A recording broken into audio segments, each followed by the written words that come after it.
चलते हैं board paper 2022 से क्वेश्चन नंबर 3 का ए पार्ट। तो इसके अंदर कह रहा है find the value of m for which the quadratic equation m-1x² + 2m-1x + 1 = 0 has two real and equal roots.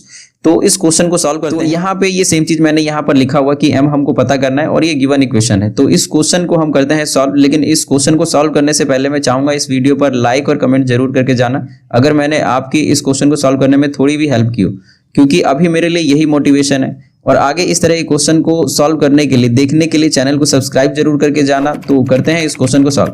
तो यहाँ पर हमें जैसे कि m पता करना है और इसके लिए इक्वेशन दिया हो। तो सबसे पहले जैसे हम जो जनरल इक्वेशन होता है क्वाड्रेटिक इक्वेशन का, जैसे ax² + bx + c = 0, तो इसके हिसाब से जो a b c है सबसे पहले हम ये निकाल लेंगे। तो यहाँ पर ये जो a है तो x² के सामने a होता है, तो यहाँ पर x² के सामने m-1 है, तो ये हो जाएगा m-1। इसी तरीके से जो b है वो x के सामने होता है, तो x के सामने जो ये कोफिशिएंट है 2m-1 ये हो जाएगा b, और जो c है जो लास्ट में बच जाएगा मतलब जो +1 ये हमारा हो जाएगा c।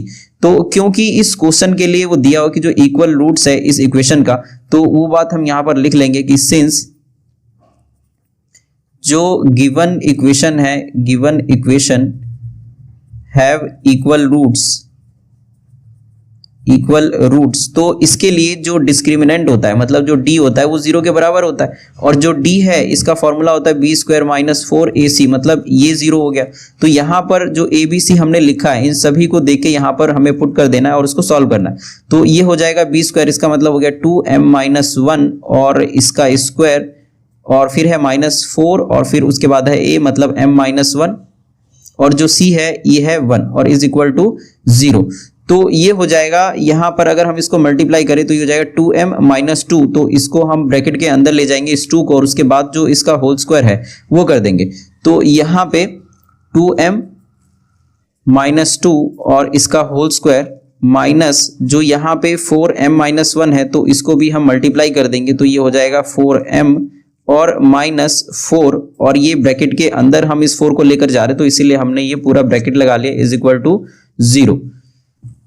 तो अगर अब इसको हम अगर सॉल्व करेंगे तो ये हो जाएगा a² मतलब 4m² + b² मतलब 4 और -2ab, तो ये हो जाएगा 2 × 2 = 4 × 2 = 8 मतलब -8m, और फिर इधर अगर हम इस माइनस को इस ब्रैकेट के अंदर लेकर जाएंगे तो ये हो जाएगा -4m और +4 = 0। तो यहाँ पर जो हमने फॉर्मूला यूज किया है वो है a - b का होल स्क्वायर, जो कि होता है a² + b² - 2ab। तो जो फॉर्मूला हम यूज करेंगे वो भी हमको लिखना पड़ेगा।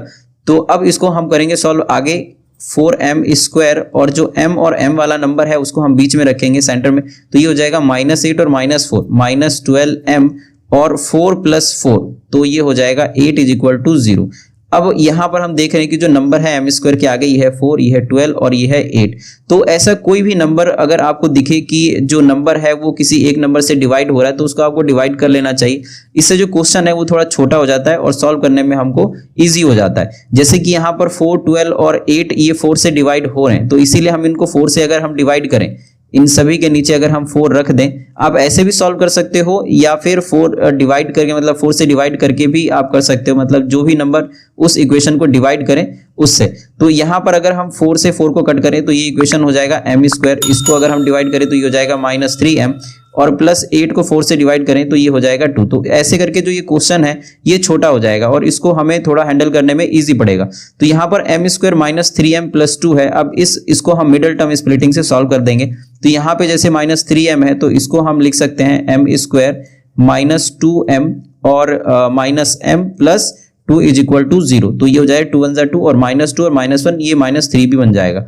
तो यहाँ पे अगर हम इस दोनों में से कॉमन लें तो ये आ जाएगा m-2, और अगर इसमें से कॉमन लें तो ये हो जाएगा -1 और m-2 = 0।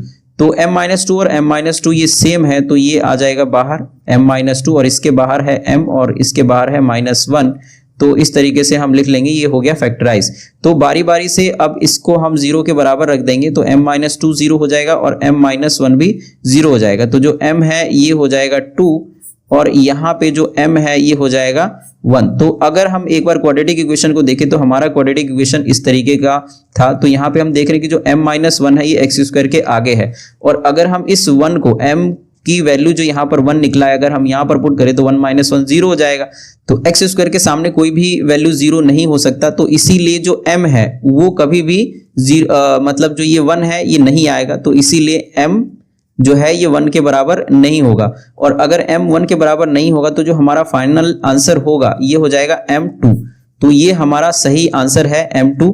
तो यहाँ पर हम देख रहे हैं जैसे एक्स स्क्वायर ए है, तो ये क्वाड्रेटिक इक्वेशन है, तो इसमें एक्स स्क्वायर के सामने जो ए होता है ये हमेशा आपको याद रखना है जब भी आप क्वाड्रेटिक इक्वेशन सॉल्व करें कि जो ए है ये कभी भी 0 के बराबर नहीं होना चाहिए। अगर ऐसा आ रहा है तो उस वैल्यू को हम छोड़ देंगे और बाकी जो वैल्यू बचेगा जैसे कि यहाँ पर 2 है उसको हम फाइनल आंसर मान लेंगे।